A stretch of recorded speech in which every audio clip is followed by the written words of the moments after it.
నేను ఒక విషయం మీ అందరిని కోరుతున్నా. ఇదొక ఎస్సీ కాన్స్టిట్యున్సీ. ఇక్కడే థామస్ గారు ఇక్కడే ఉన్నారు.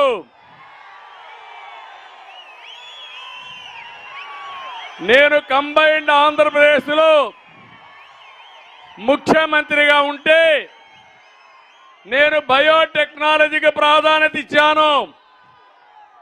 ఆయన ఎస్వి యూనివర్సిటీలో చదువుకుంటూ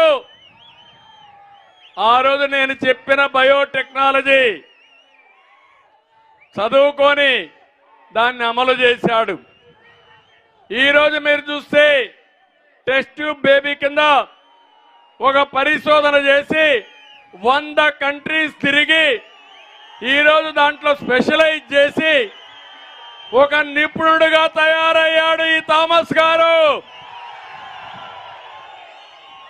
ఇక్కడ మట్టిలో పుట్టిన మాణిక్యం ఈ థామస్ డాక్టర్.